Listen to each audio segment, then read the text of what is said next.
ने कि रावण कोई साधारण व्यक्ति नहीं था। रावण के पास 10 सिर थे, मतलब जितना सोचने की क्षमता 10 लोगों की होती है, उतनी क्षमता रावण के अंदर अकेले ही थी। जिसके 10 काम एक साथ चलते हो, जो 10 तरीके से एक साथ सोचता हो, उसका नाम दशानन है। 9 ग्रह जिसके चरणों में लेटे हुए हो, जो शनि के ऊपर पैर रखकर बैठा हुआ हो, ऐसे शक्तिशाली व्यक्ति का नाम रावण था। लेकिन इतनी शक्तियों के बाद में भी रावण राम से युद्ध में हार जाता है। इसका कारण क्या है? इसका कारण ये है कि राम इच्छाओं से मुक्त हैं और रावण इच्छाओं के पास में, इच्छाओं के बंधन में बंधा हुआ है। रावण मनुष्यों पर राज करना चाहता था, जबकि श्री राम भगवान मनुष्यता पर राज करना चाहते थे। प्रिय भक्तों, रामायण में एक ऐसा भी वक्त आता है जब श्री राम भगवान लंका पर विजय प्राप्त करना चाहते हैं। उससे पहले वो पूजन करना चाहते हैं भगवान शिव जी का, और उसके लिए भगवान श्री राम को एक पंडित की जरूरत पड़ती है जो शिव भक्त भी हो, क्योंकि शिव जी की पूजा करनी है, और उसके बाद में वो विद्वान भी हो। इस विषय पर जब भगवान श्री राम ने जामवंत जी से चर्चा की, तो जामवंत जी ने बताया कि इस समय रावण से बड़ा पंडित और रावण से बड़ा शिव भक्त दूसरा कोई नहीं है। सोचिए कि जामवंत जी ने जिस रावण का नाम श्री राम के सामने सुझाया, वो श्री राम भगवान का दुश्मन था। इस पर भगवान श्री राम ने जामवंत से आश्चर्यचकित होकर पूछा कि हम तो लंका पर विजय प्राप्त करने के लिए पूजन करना चाह रहे हैं, भला रावण हमारे इस उद्देश्य को पूर्ण करने के लिए हमारे पुरोहित क्यों बनेंगे? इसके बाद जामवंत भगवान श्री राम से कहते हैं, हे भगवान, रावण बहुत बुद्धिमान व्यक्ति है। रावण अपने ब्राह्मण धर्म का पालन जरूर करेगा, वह हमें वापस नहीं भेजेगा। इसके बाद भगवान श्री राम के कहने पर जामवंत लंका जाते हैं और रावण से अपनी सारी बात कहते हैं। रावण ने जैसे ही जामवंत की बात सुनी, तो रावण ने जामवंत से प्रश्न किया कि हे जामवंत, जिन्हें रावण के रूप में पुरोहित की जरूरत है, क्या वे अयोध्या से निर्वासित 2 राजकुमार हैं? जामवंत ने सिर हिलाते हुए हाँ में जवाब दिया।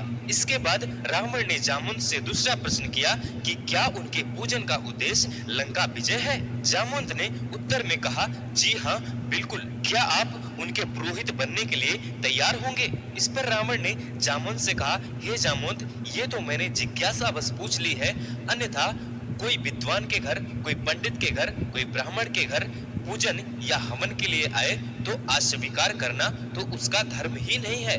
मैं जरूर चलूंगा और उनका यज्ञ भी संपन्न करवाऊंगा। इसके बाद जामवंत ने रावण से कहा, हे आचार्य, पूजन करने के लिए किन किन सामग्रियों की जरूरत पड़ेगी? रावण ने अपना ब्राह्मण धर्म निभाते हुए कहा कि यजमान जंगल में है, वन में है, उनके पास क्या सुविधा होगी? और यजमान के पास किसी कारणवश पूजन सामग्री ना हो तो ब्राह्मण का धर्म है कि वह स्वयं ही उन सारी चीजों की व्यवस्था करे। तो आप चिंता ना करें, मैं सारी व्यवस्था खुद ही कर लूंगा। इसके बाद रावण ने मेघनाथ को बुलाया और कहा कि तुम अशोक वाटिका जाओ और सीता से बोलो कि सीता से हम कुछ जरूरी बात करना चाह रहे हैं। थोड़ी देर बाद रावण सीता के पास गया और बोला, तुम्हारा पति लंका पर विजय प्राप्त करने के लिए यज्ञ करना चाह रहा है और कल सुबह मैं उसका पुरोहित बनूंगा। परंतु एक विवाहित व्यक्ति की पूजा तब तक पूरी नहीं होती है जब तक उसकी पत्नी उसके पास में न बैठे। चूंकि तुम उनकी धर्म पत्नी हो, इसलिए तुम सुबह सुबह स्नान करके और नए वस्त्र पहन के तैयार रहना, क्योंकि मेरे यजमान की पूजा पूर्ण होनी चाहिए।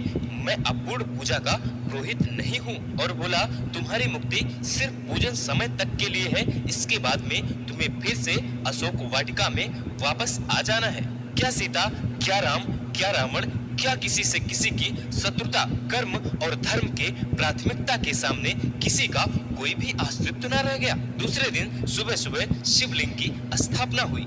इसके बाद तेजस्वी रावण का आगमन होता है। राम और लक्ष्मण उन्हें सर झुकाकर प्रणाम करते हैं, उनका अभिवादन करते हैं। दोनों ने रावण के पैर छुए और इसके बाद रावण पूजन शुरू करते हैं। इसके बाद रावण ने राम से कहा कि क्या मेरे यजमान विवाहित है? राम ने हाँ में उत्तर दिया। इसके बाद रावण ने कहा कि उनको बोलिए कि वो आपके पार्श्व में आके बैठे।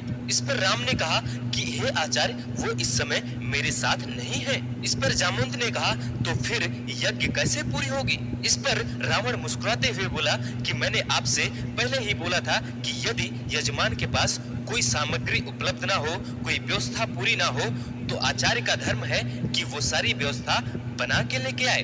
रावण ने इंद्रजीत से कहा, हे इंद्रजीत, तुम सीता को राम के पार्श्व में बिठाओ। पूजन समाप्त होने के बाद में रावण ने राम से कहा, हे राम, तुम जिस भी उद्देश्य से ये पूजा कर रहे हो, उस पूजन के लिए मैं सभी देवताओं से आग्रह करता हूँ कि वे सभी उपस्थित होकर आपके इस संकल्प को पूर्ण करें।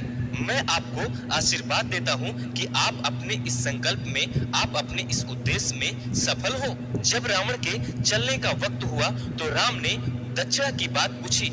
रावण ने कहा, राम, तुम इस समय वनवासी हो और मैं एक सम्राट हूँ, तुम मुझे क्या दे सकते हो? मुझे तुमसे कुछ भी नहीं चाहिए। राम ने कहा कि मैं क्षत्रिय हूँ, अगर मैं आपको दक्षिणा नहीं दूंगा तो हमारा ये पूजन अधूरा ही रह जाएगा। रावण ने कहा कि समय आने पर मैं अपना दक्षिणा आपसे मांग लूंगा। राम ने रावण